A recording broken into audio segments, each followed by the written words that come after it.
Ah, Yes, okay. I can see you, sir. Okay, very good. We are in business. Yes. Good morning, sir. Good afternoon to you. How are you doing? We all are fine, sir. Okay. So tell me a little bit more about yourself. Who is in the room? We all are computer engineering students. In India, we have a special opportunity after 10th grade.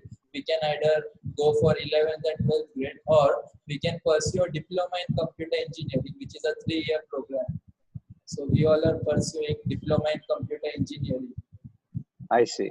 Okay. And what happens once you get a diploma?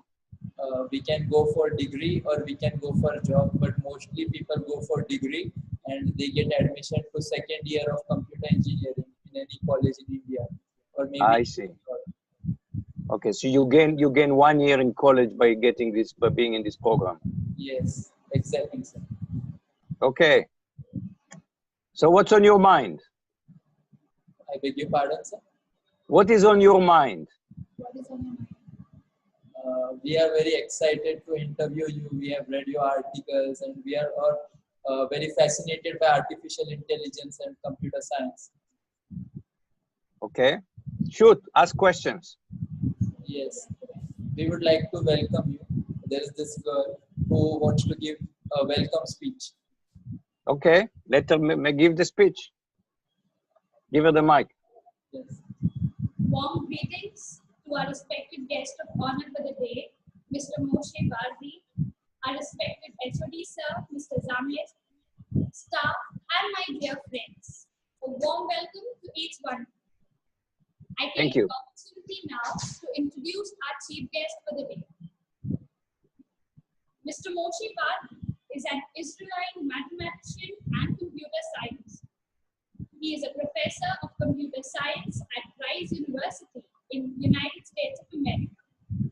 He is the Parade Austrian George Professor in Computational Engineering, Distinguished Service Professor, and Director of the Kent Canadian Institute for Information Technology. His interests focus on application of logic to computer science, including database theory, finite model theory, knowledge in multi-agent systems, computer-aided verification and reasoning, and teaching logic across the curriculum. He is an expert in model checking, constraint satisfaction and database theory, common knowledge logic, and theoretical computer science. Mr. Vardi is the author of over 400 technical papers, as well as the editor of several collections. He has authored the books Reasoning About Knowledge and Finite Model Theory and its Applications with some of his other associates. He is also the editor-in-chief of Communications of the Association of Computing Machinery, PAC. Respected sir, it is our proud privilege to have you amongst our midst today.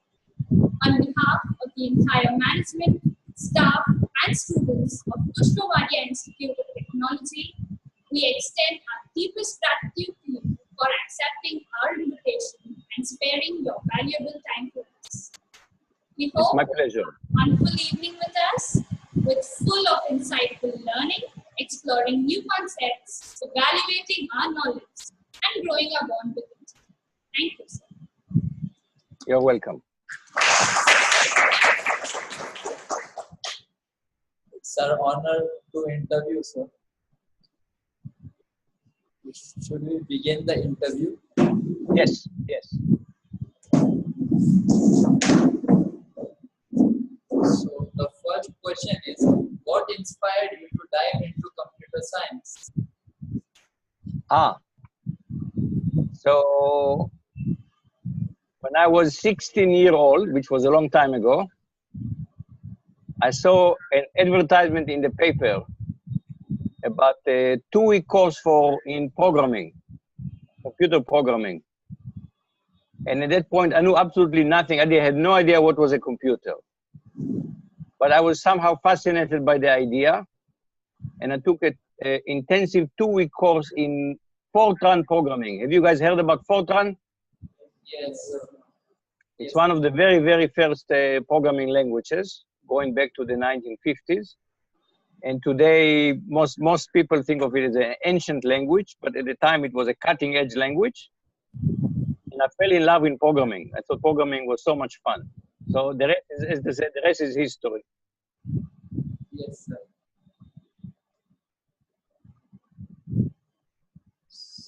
So, regarding computers, so recently, I mean, I watched your videos on YouTube.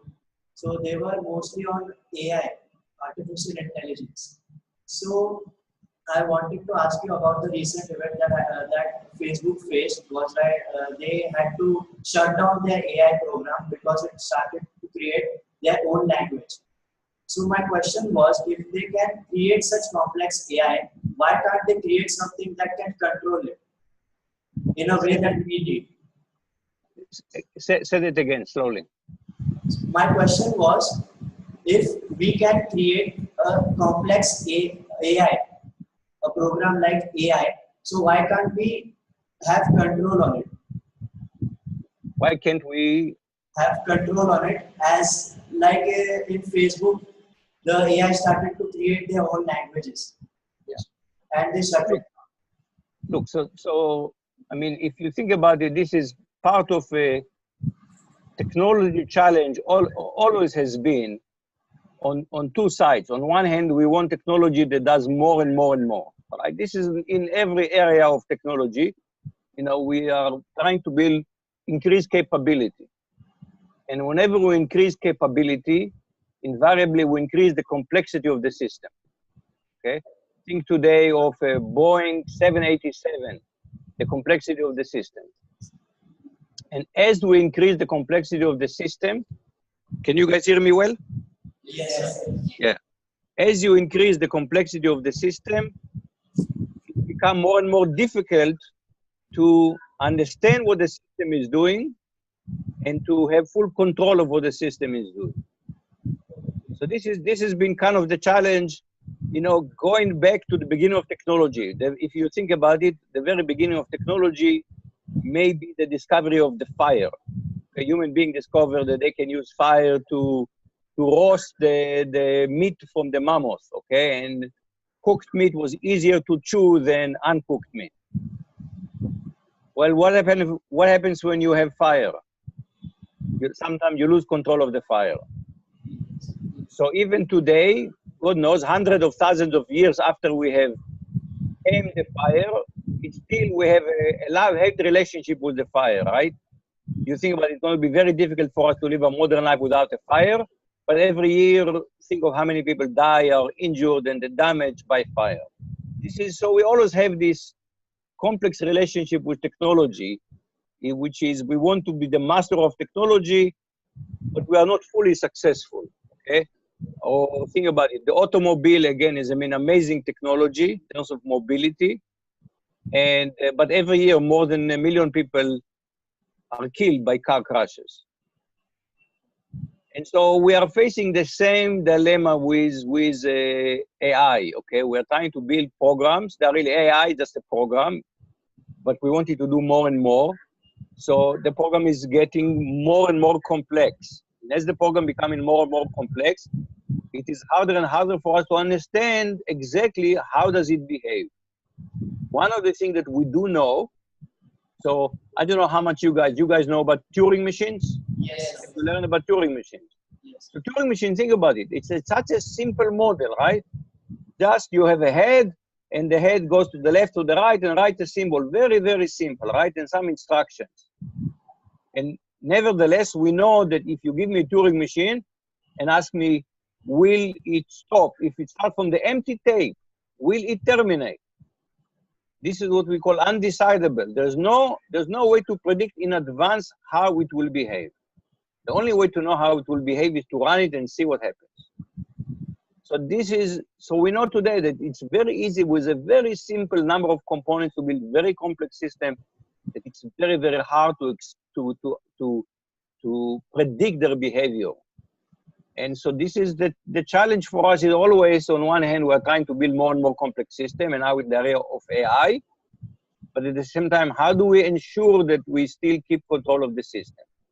And in particular, with the AI, there is now the fear that we will lose control of technology. And this is an old fear. This fear goes back to you know, there is this 19th century novel Frankenstein, which has to do, again, can we keep control of our technology? Can we make sure that we are the master of technology? And now there is a debate. How do we ensure that? You know, there is one phrase that you hear now, for example, is explainable AI. We want to make sure that when AI is making a decision, it can explain it in a way that we can say, yes, we understand the decision, not just a black box. And so when AI system start talking its own language, we are afraid we're going to lose control. We won't know what it does, how does it behave. And this is going to be a continuing dilemma for us. As technology gets more and more powerful, how do we ensure that we are in control? Okay. I mean, have you guys, anybody seen the movie, what was it, Space Odyssey 2000? Yes, 2001 Space Odyssey. Yes. Okay, 2001, yes. Remember HAL? Yes. HAL, the computer, right? Yes. I'm afraid I cannot do that, Dave, right? Again, this was an example. So this is an old fear. We're going to lose control of technology. And this give rise to a serious research question. How do we ensure that this does not happen? And the answer is really the same way we cannot fully predict the behavior of Turing machines. We can never fully predict the behavior of any technology. And so we have technologies that run away for us. Think of, you know, Fukushima, okay? So we always live on the cutting edge, or some people say on the bleeding edge of technology. That as we are rushing to advanced technology, very often it gets away from us. And it shows us we have to be humble. It teaches us humility. We think we are the master. Well, not quite, right? Technology sometimes, it seems to have its own mind. So is it related to the P equal to NP problem, which is still unsolved? So no, the P versus NP, I don't know if you guys have heard, but just in the last couple of days, there have been a new announcement. Somebody is claiming that P is different than NP. Yes. This guy, a paper has shown up, I think just yesterday, saying, not yesterday, on Monday. On Monday, a paper showed up and saying P different than NP, and everybody is now trying to read the proof and figure out whether it's correct or not. And the dust will settle sometime in the next week or so. We will figure it out. But I'm skeptical, but we don't know yet. But P versus NP is more about the efficiency of computer program. Okay, so we have many problems that we don't have an efficient way of solving them. So take a very simple problem. You guys live in dormitories? Germany. You have dormitories. Where do you sleep at night? Dormitory. Yes. You have dormitories. So imagine the following problem. Suppose there are 3 dormitories, okay? And when you enter at the beginning of the school year, everybody says whom he hates. And he says, I don't want to be in the same dormitory as this other part, right? So Rohit says, I can't stand Amit. So I do not want to be in the same college as Amit. And the dean has a list of all these pairs that hate each other. Now the dean has to assign them to colleges so that no 2 people who hate each other will be in the same college.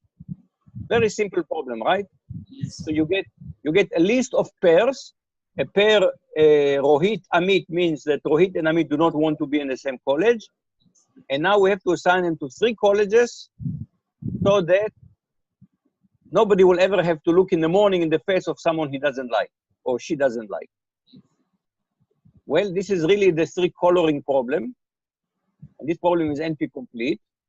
And it means that we really don't have an efficient way of solving this problem. So your dean is spending the whole year and he has not solved the problem yet. Yes. So this is about how do we solve problems efficiently.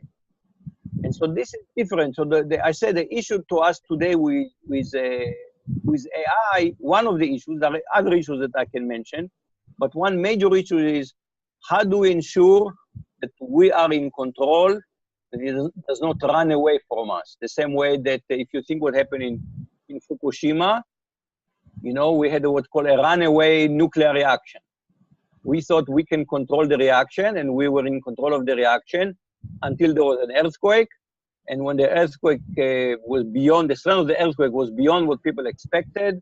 And I think because of the tsunami, the generators flooded, if I remember correctly, and so on and so forth. And we lost control of the reaction. And here we are several years later, and we still have not fully regained control of Fukushima.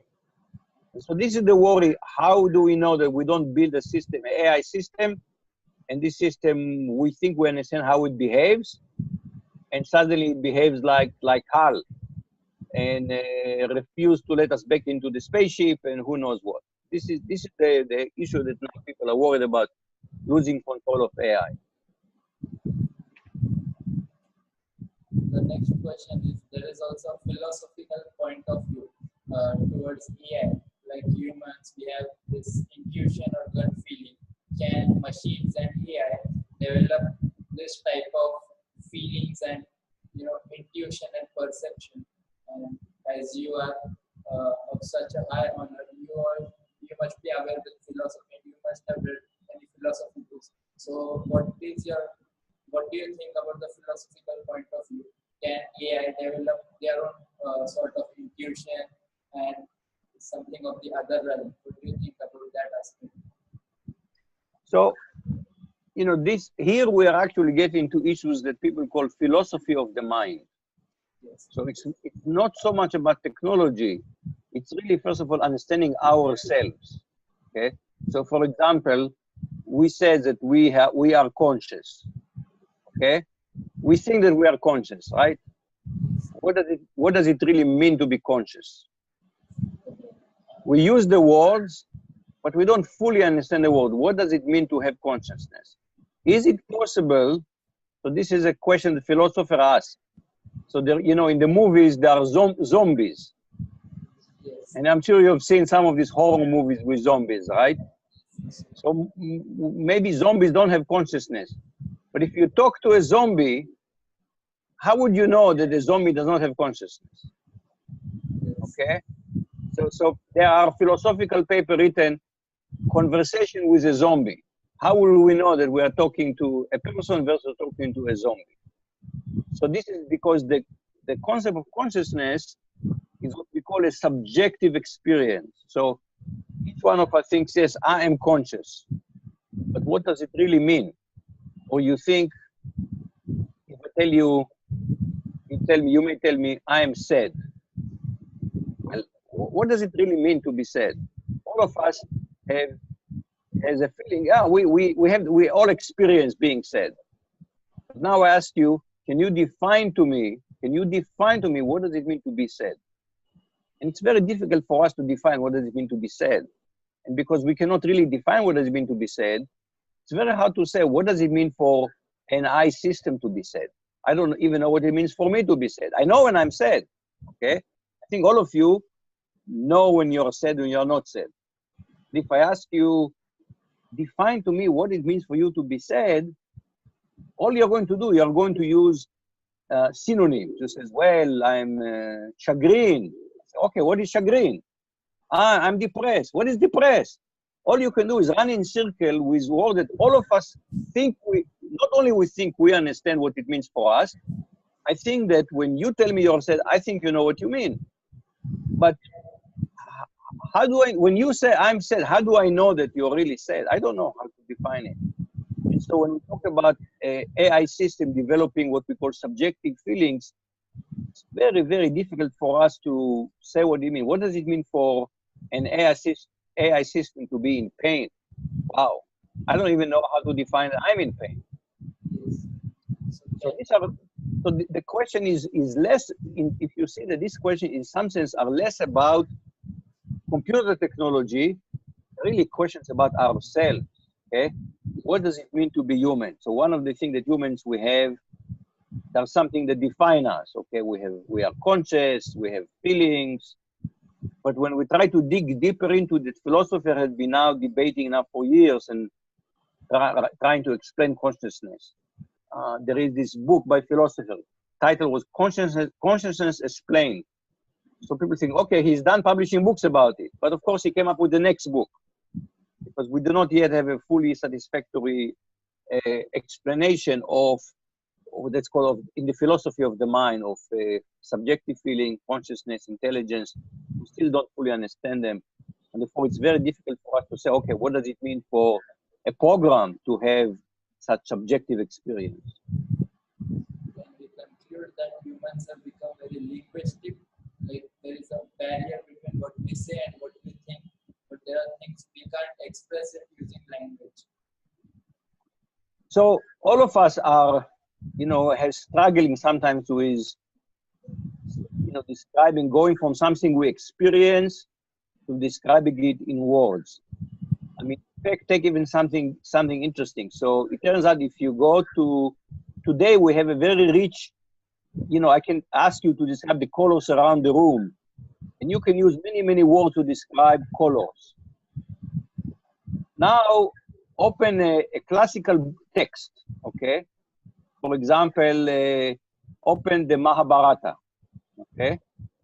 And see that the Mahabharata uses very, very little language to describe colors. And so, and this is the same phenomenon in many texts. If you look at texts from more than 2,000 years ago, such as the Mahabharata, the Iliad and the Odyssey, the Bible, none of these texts uses a lot of words to describe colors. So people are asking, what do you mean? Were they all colorblind 2,000 years ago? Is the ability to describe to make such fine distinctions between colors, is it a new human evolution? And it's very hard to believe that because it's only 2,500 years, which is very, very short time for evolution. We don't think that we are physically much different than people who lived, 2,500 years ago. So it's more the thing that has developed, it's a cultural development. We have developed this, we have noticed, oh, we can make distinction between colors, and the language, we develop the capacity of the language to make distinction between colors.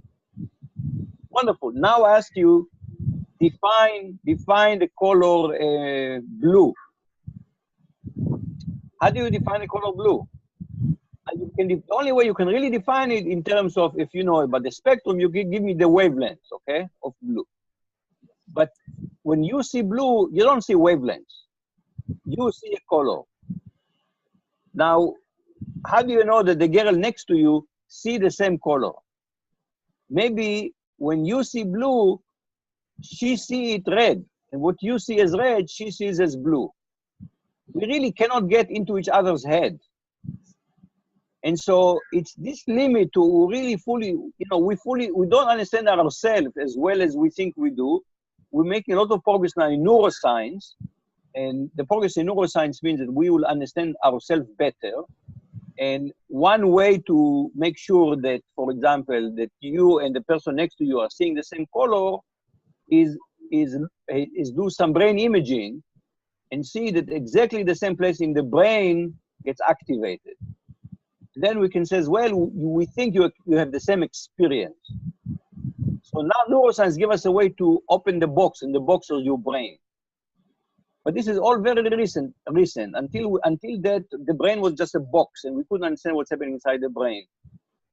And as we understand the brain better, we will be able to have a better understanding. What does it mean if I want to develop a machine that has feelings? Okay. For example, if I go for 12 hours without eating, I get hungry. Okay. When my computer, I get not just that I know that I need to eat. There is a feeling of discomfort. I'm hungry.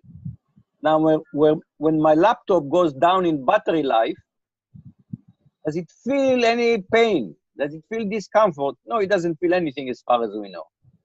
what would it mean to produce this feeling? The laptop would say, connect me, I need more electricity, I need to be recharged, you know, I'm famished. What would it mean for the laptop to do that?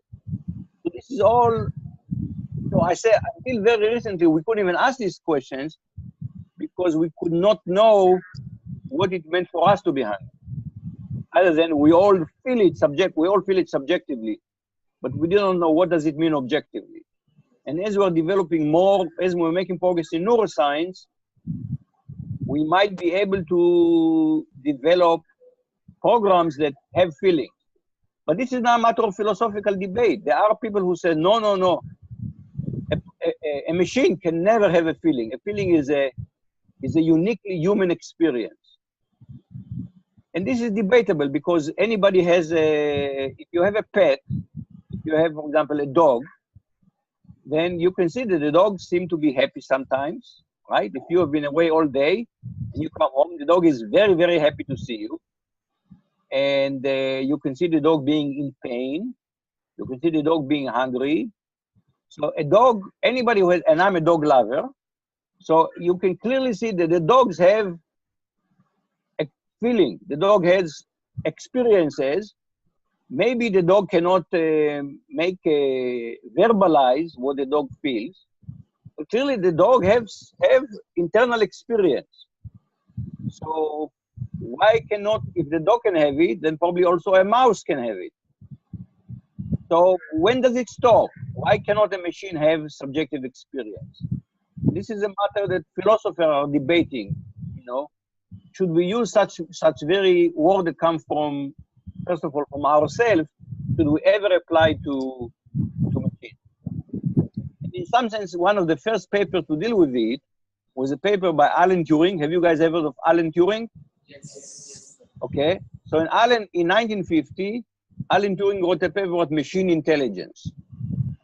And so he wanted to ask the question, can machines be intelligent? And first of all, he says, I have to define intelligence. And he found it very, very, very difficult to define intelligence. How do I know that something is intelligent? Okay.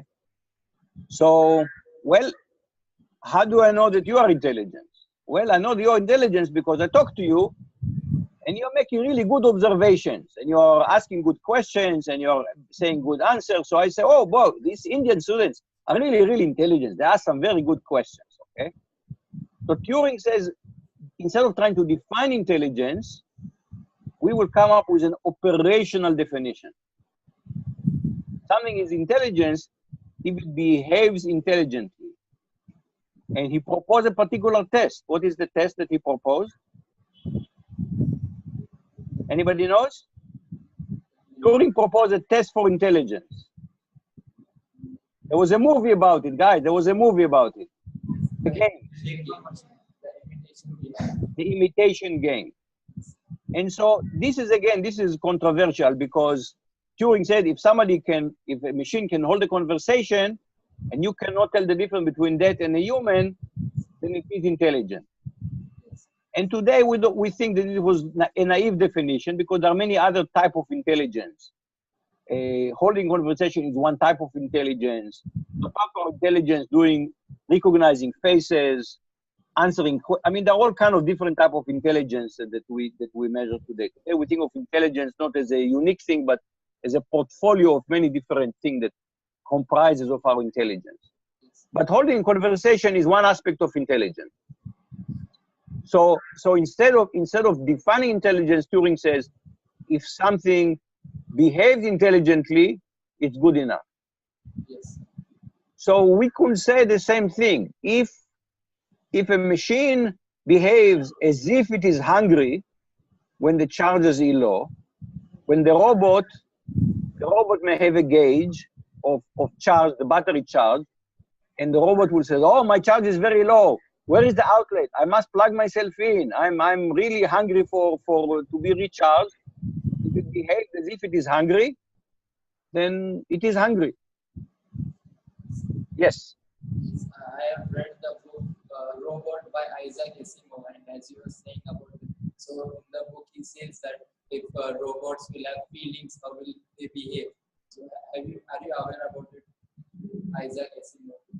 Yes, I in fact, it's when I went to college. I was 17 years old when I went to college, and I was looking for a book in the library, and suddenly I saw this small book called I, Robot. I was in the shelves, in the stacks of book, and I saw this book, and I took it out and I started reading, and I finished the book standing there. I was so fascinated that I just didn't put it down. I just stood there holding the book for about an hour. I read the whole book cover to cover, standing in the library.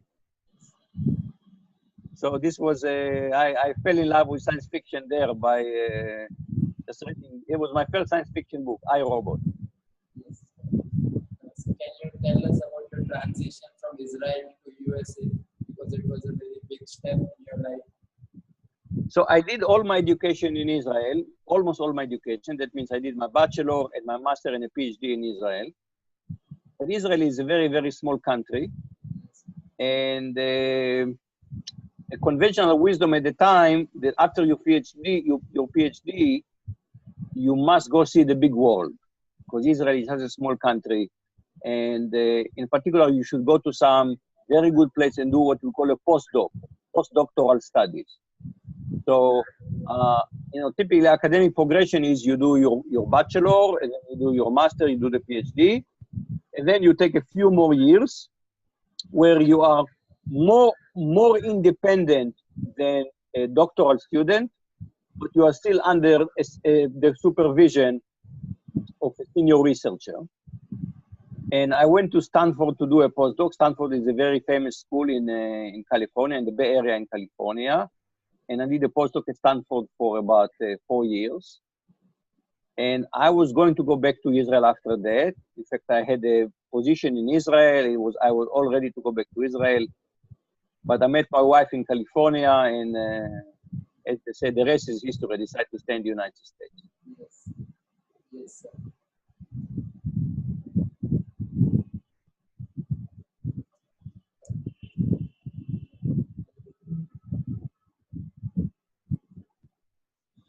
If you get a chance to live life again, what things you would have done differently? The whole beauty of life is you only live it once. And so you should never ask these kind of questions. I never ask myself this kind of question. I always ask, but so let me change your questions, okay? What you should always ask, because you make many decisions in life, and some are good and some are not so good. And you should always learn from your mistakes, and even better if you can learn from other people's mistakes. So I never ask myself, what would I do if I could do it again? Because I can never do it again. I can always ask myself, what would I do next time I'm faced with this question? Okay, that's a good question to ask. Okay. So because since we can learn from your experiences, so the one thing that is always an issue for computers, for many computer scientists, and even more for the male students, is that it's easy to get along with computers. Why it's easy to get along with computers? Because they follow very, very specific rules, and you know that. You know that computers follow the rules. So one of the things that when you write the first program, it probably didn't work. And you said, oh, this stupid computer, why doesn't it work? Something is wrong with the computer. And then you learn, no, there's nothing wrong with the computer. It's all, you made a mistake. You forgot a semicolon. You wrote X instead of Y. It's all about your mistake. So it's a fully logical world. There's just logic. So far, in fact, it's convenient that computers don't have emotions, right? That when you run the program and you get the wrong result, it's not because the computer didn't feel like doing the right thing, right? Computers always do what they're supposed to do. They are machines. They just behave like machines. Human beings are also in some sense machines, but they're very, very complicated machines. And they're so complicated that we don't fully understand it. But even if we are in computing, nobody is alone. everything that you do is always part of a team project. Nobody is alone. And we have evolved, in fact, over millions of years as social animals. So very often, in particular, people who are attracted to computers are not very good at human relationships. And so, you know, I try to get always better at human relationships. And what does it mean? To understand myself better, that's part of it. Some people don't fully understand their feelings. You know, they may be upset, but they don't know why they are upset. And so one is how to understand yourself better. And if you understand yourself better, in most people, some people are we call narcissists. They only think about themselves. But most people, if you understand yourself better, you understand someone else better. You can read other people's faces. You see, oh, this person looks unhappy. Why are they unhappy? Can I do something about it? Sometimes there is nothing I can do about it. It's their own experience. But I would say is the one lesson in life that more mistake I made, most of the mistakes I made with computers are almost always fixable. The mistakes I make with human beings are much, much harder to fix. So that's what I would tell you is focus more than you usually focus on human relationships. Yes. The next question is, like in 1970s and 60s, there was no internet. So every nerd and geek used to hang out in library. And when internet was invented, everybody thought that now the number of geeks and nerds will increase dramatically as everyone will have access to cauldron of information within fraction of seconds. But it's 2017 and people are not using internet very productively. They are like social networking websites, and we do not have much producers. We have more consumers today of technology. The part of the problem is today that if you ask what is driving technology, so there I would say is that, you know, one drive, and the drive for many of us, we would like to use technology to make the world a better place. So for example, many people every year get killed by car crashes. Can we do something about it using technology? So we are eternal human beings are terrible drivers. So can we automate driving and save millions of lives per year? That to me is a very noble goal. Yeah, that's a very noble goal. Or can we have a better cancer detection, earlier cancer detection by using better, you know, right now very often you go to you diagnose cancer by some means of radiology. A person, you do an MRI or you do a CT scan or an X-ray, and a radiologist looks at the image and says, oh yeah, I see something here, I don't like it. We think that machines will be better at reading images than humans because we can train them on millions of images. And we can do better diagnosis and faster diagnosis. So there are many ways you can think that we're using technology to improve our lives. But very often what drives technology is not that. What drives technology are corporations that develop technology. And what is the goal of these corporations? Money. They want to make money. That's what they're in business. They're in business to make money. And so, for example, Facebook wants you to use Facebook as much as possible. Why? Because the more you use Facebook, the more they get paid for advertising. Okay? So they bring psychologists, and the goal of the psychologists is to make sure that you spend more and more time on Facebook.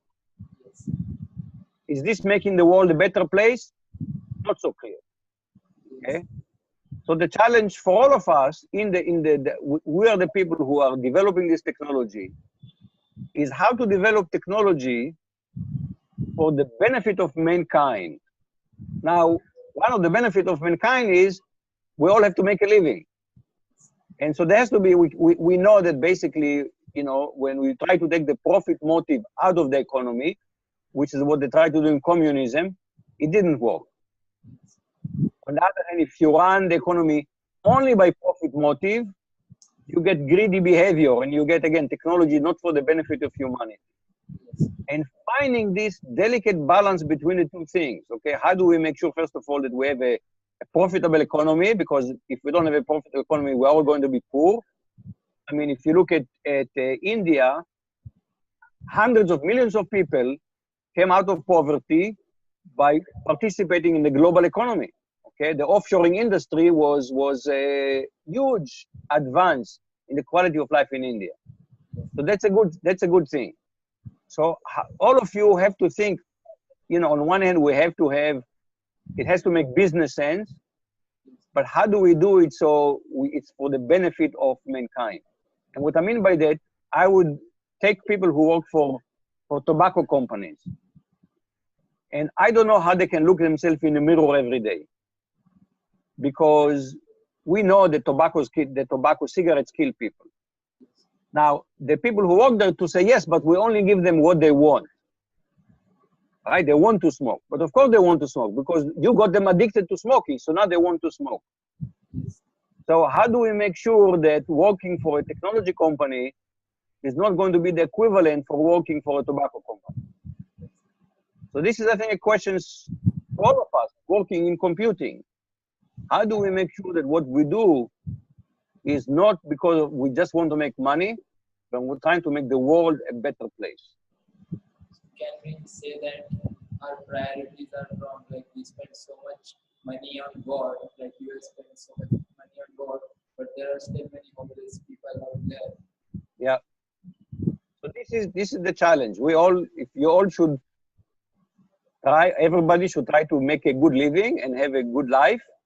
But at the same time, the question is, each one of you should think, what am I contributing to the world? And contributing to the world would mean both to myself, because if you know, when you are in a plane, if you haven't flown, they tell you what to do when the oxygen mask fall down.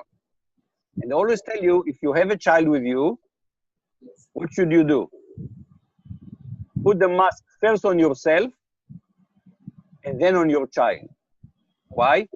Because if you go unconscious, you won't be able to take care of your child.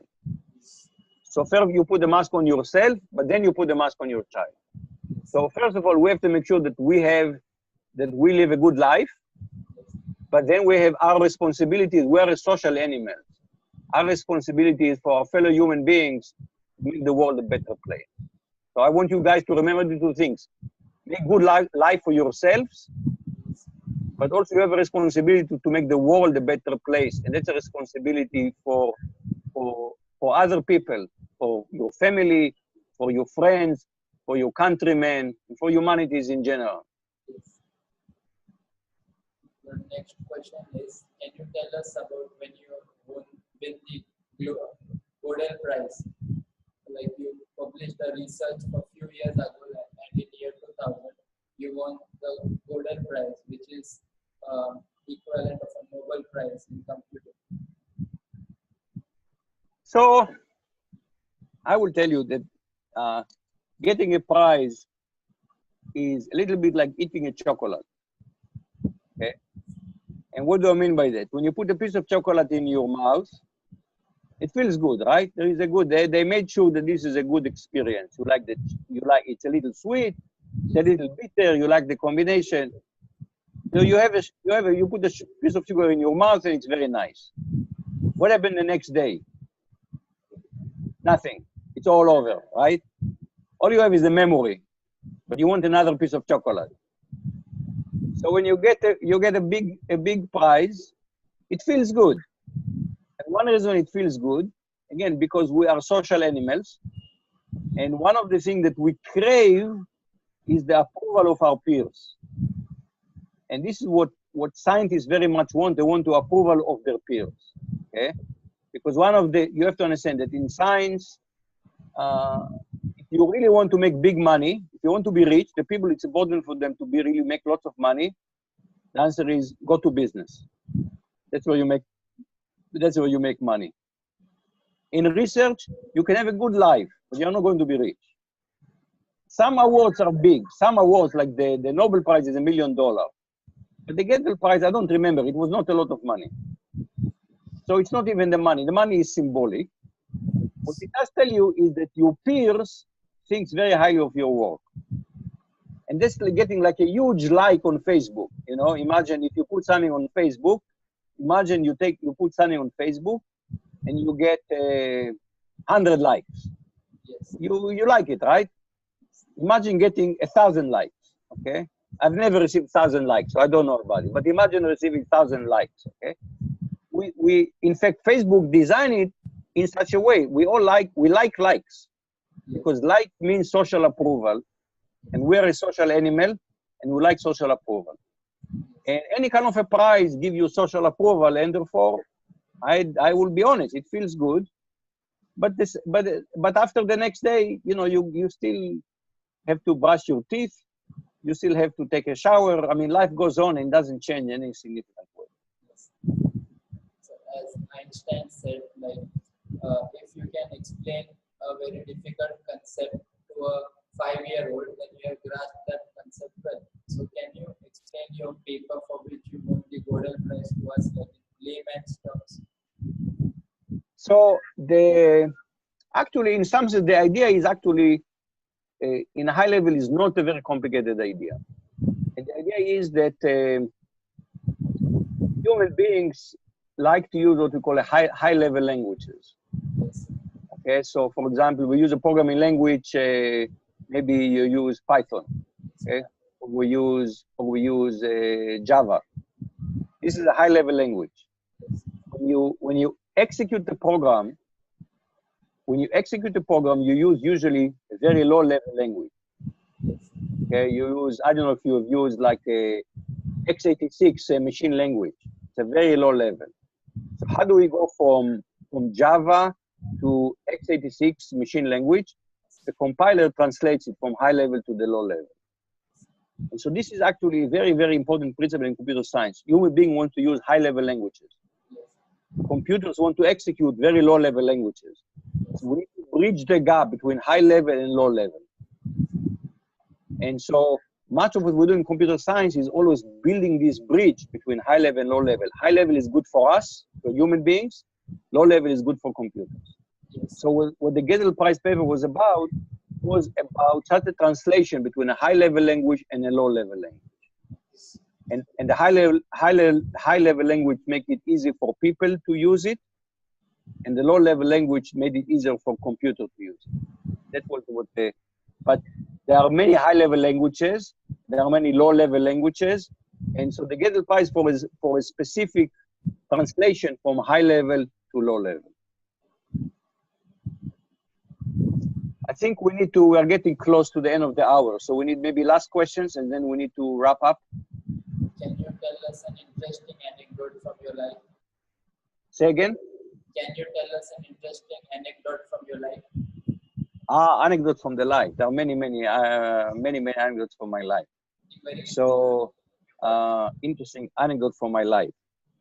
Let me think of anecdote from my life. Well, I had reached a variety, because I grew up in Israel.